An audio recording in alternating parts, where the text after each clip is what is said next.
Hello बच्चों, कैसे हो आप सब। आशा करती हूँ आप सब बहुत मज़े में होंगे। तो आज हम करेंगे क्लास 5 का चैप्टर नंबर 6, चैप्टर नेम चिट्ठी के सफ़र के क्वेश्चन आंसर। तो स्टार्ट करते हैं। गांधी जी को सिर्फ उनके नाम और देश के नाम के सहारे पत्र कैसे पहुँच गया। तो बच्चों, आपने देखा था एक लेटर चैप्टर में जिसके ऊपर वो सिर्फ गांधी जी लिखा हुआ था। तो वो पत्र गांधी जी को कैसे पहुंचा? आंसर है, गांधी जी को देश का बच्चा बच्चा जानता है तो डाकिये तो जानते ही होंगे। अंत चिट्ठियाँ उनके नाम के सहारे ही पहुंच जाती हैं, क्योंकि गांधी जी को तो सब जानते हैं ना। आप भी जानते हो ना गांधी जी को, तो वैसे ही डाकिया भी जानता होगा। सेकंड क्वेश्चन, अगर एक पत्र में पते के साथ किसी का नाम हो तो क्या पत्र ठीक जगह पर पहुंच जाएगा?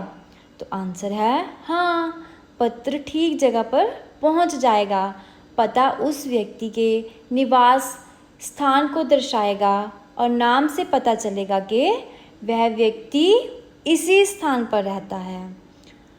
नेक्स्ट क्वेश्चन है, नाम ना होने से क्या समस्या आ सकती है? मीन्स अगर किसी ने किसी को लेटर लिखा है, लेकिन लेटर के ऊपर पता तो लिख दिया लेकिन नेम लिखा ही नहीं है, तो क्या प्रॉब्लम होएगी? आंसर है, नाम ना होने से पत्र सही व्यक्ति तक नहीं पहुंच पाएगा। डाकिये को तथा उस पते में रहने वाले लोगों को पता ही नहीं चल पाएगा कि ये पत्र किसका है। नहीं पता चल पाएगा ना किसने लिखा है पत्र, जब तक नाम नहीं लिखा होगा। तो आप कभी मत ऐसी गलती करना कि किसी को पत्र लिखो और उसके ऊपर उसका नाम ही ना लिखो। नेक्स्ट क्वेश्चन है, पैदल हरकारों को किस किस तरह की दिक्कतों का सामना करना पड़ता होगा? जैसे हमने चैप्टर में पढ़ा था ना हरकारों के बारे में, कि वो कैसे हमारा संदेश एक जगह से दूसरी जगह पे पहुंचाते थे, लेकिन उनको रास्ते में बहुत मुश्किलें होती थी। तो कौन कौन सी मुश्किलें आती थी? तो आंसर है, पैदल हरकारों को पैदल ही जाना पड़ता होगा। साथ ही सर्दी, गर्मी, बरसात हर मौसम का सामना करना पड़ता होगा। लंबी यात्रा के कारण वह बहुत थक जाता होगा। पथरीले रास्ते पर चलने के कारण उसे रास्ते में कई प्रकार की समस्या आती होंगी। जंगली जानवरों का सामना करना पड़ता होगा। मार्ग में चोर डाकुओं का भी डर लगा रहता होगा। तो देखा हरकारों को कितनी प्रॉब्लम होती होगी। तो नेक्स्ट है फिफ्थ क्वेश्चन, अगर तुम किसी को चिट्ठी लिख रहे हो तो पते में ये जानकारी किस क्रम में लिखोगे? गली मोहल्ले का नाम, घर का नाम, राज्य का नाम, खंड का नाम, कस्बे शहर गांव का नाम, जनपद का नाम नीचे दी गई जगहों में लिखो। तो आप कैसे लिखोगे? अगर आप किसी को लेटर लिख रहे हो तो सबसे पहले क्या लिखोगे? तो चलो लिखते हैं। क्या लिखेंगे हम सबसे पहले? सबसे पहले लिखेंगे हम घर का नंबर, उसके बाद लिखेंगे गली मोहल्ले का नाम, फिर खंड का नाम, फिर लिखेंगे कस्बे शहर गांव का नाम, फिर लिखेंगे जनपद का नाम और फिर राज्य का नाम। लास्ट में क्या आएगा?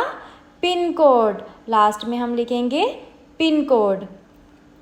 तो नेक्स्ट क्वेश्चन है, अपने घर में कोई पुराना पत्र ढूंढो, उसे देखकर नीचे लिखे शब्दों का जवाब लिखो। आपको कभी पुराना पत्र मिला घर पर? अगर मिला है तो उसके आंसर लिखते हैं। पत्र किसने लिखा? मीन्स कि वो जो लेटर है किसने लिखा होगा? वो लिखा है दादाजी ने। किसे लिखा? मत मीन्स कि वो लेटर किसके नाम है? पिताजी को लिखा। किस तारीख को लिखा? मीन्स वो जो लेटर है कौन सी डेट में लिखा होगा? तो डेट है 20 मई 1995। ये पत्र किस डाकखाने में तथा किस तारीख को पहुंचा होगा? डाकखाने मीन्स पोस्ट ऑफिस। वो कौन सी तारीख मीन्स डेट को पहुंचा होगा वो पत्र? तो कैसे पता चलेगा? हमें पता चलेगा उसके ऊपर डाकखाने की स्टैम्प लगी होगी और स्टैम्प के ऊपर डेट लिखी होगी, जैसे कि कब मिला, 4 मई 1995 को। ठीक है, नेक्स्ट क्वेश्चन है, चिट्ठी भेजने के लिए आमतौर पर पोस्ट कार्ड, अंतरजीय पत्र या लिफाफा इस्तेमाल किया जाता है।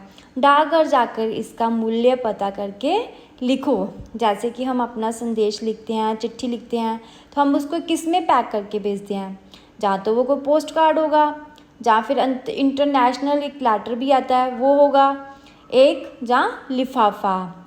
तो उसका रेट क्या है आपको पता है?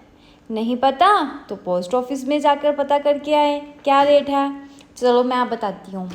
पोस्ट कार्ड का रेट है 50 पैसे, और जो अंतर्देशीय पत्र है जिसको इंटरनेशनल लेटर बोलते हैं उसका क्या रेट है? 5 रुपये, और जो लिफाफा है उसका रेट भी है 5 रुपये। ठीक है, नेक्स्ट है, डाक टिकट इकट्ठा करो। 1 रुपये से लेकर 10 रुपये तक के टिकटों को क्रम में लगाकर कापी पर चिपकाओ। इकट्ठा किए गए डाक टिकटों पर अपने साथियों के साथ चर्चा करो। तो बेटा डाक टिकट क्या होते हैं? डाक टिकट होते हैं पोस्टल स्टैम्प, और ये आज भी आपको पोस्ट ऑफिस में मिल जाएंगे। उनको इकट्ठा करो, 1 रुपये से लेकर 10 रुपये तक जितने भी टिकट आते हैं उनको इकट्ठा करके अपनी कॉपी पर लगाओ और अपने फ्रेंड्स के साथ बात करो कि ये डाक टिकट क्या है। नेक्स्ट क्वेश्चन है, शब्दकोश। नीचे शब्दकोश का एक अंश दिया गया है जिसमें संचार शब्द का अर्थ भी दिया गया है। ठीक है, तो करते हैं। संगीतज्ञ। संगीतज्ञ क्या है? इसका अर्थ क्या है? संगीत जानने वाला, संगीत की कला में निपुण। तो इसके संग्रह क्या है? क्वेश्चन नंबर 1 क्या है इसका संग्रह? जमा करना, इकट्ठा करना, एकत्र करना, संचय। ठीक है, इस सब का आंसर इन सब का मीनिंग क्या है? संग्रह।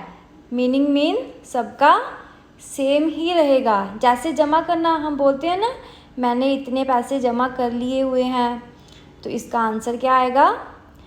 दीपक आजकल पंछियों के पंखों का संग्रह करने लगा है। मीन्स जमा करने लगा है, इकट्ठा करने लगा है। ठीक है ना?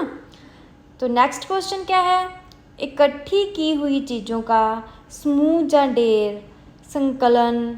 उसका अर्थ क्या है? संकलन। जैसे टिकट, संग्रह, निबंध संग्रह। कि जो हम चीज़ें इकट्ठी कर लेते हैं ना, तो उनके समूह को हम क्या कहते हैं? क्या कहते हैं उनके समूह को हम? बताओ, आपको पता है किसी को?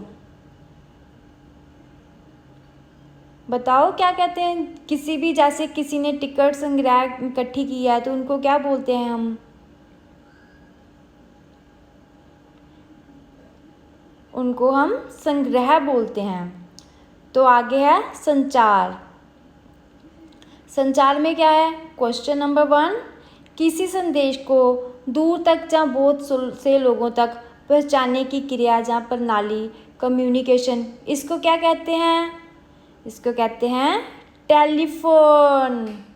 ठीक है, और टेलीविज़न, सैटेलाइट। आज संचार के माध्यम से दुनिया आज छोटी हो गई है। मीन्स कि हमें टेलीफोन से, टेलीविज़न से, जो सैटेलाइट्स हैं, इन सब से पता चलता रहता है कि पूरे वर्ल्ड में क्या हो रहा है। तो नेक्स्ट, किसी चीज़ का प्रवाह, चलना, फैलना, जैसे शरीर में रक्त का संचार, इसको बोलते हैं संचार। ठीक है, तो अब हम नेक्स्ट करेंगे, बताओ कि कौन सा अर्थ पाठ के संदर्भ में ठीक है। मीन्स कि कौन सा शब्द जो इसका अर्थ है वो आपका जो चैप्टर है, आपका जो पाठ है, उसके हिसाब से ठीक है। तो आंसर आएगा संचार का अर्थ किसी संदेश को दूर तक जहाँ बहुत से लोगों तक पहुँचाने की प्रक्रिया पाठ के संदर्भ में ठीक है।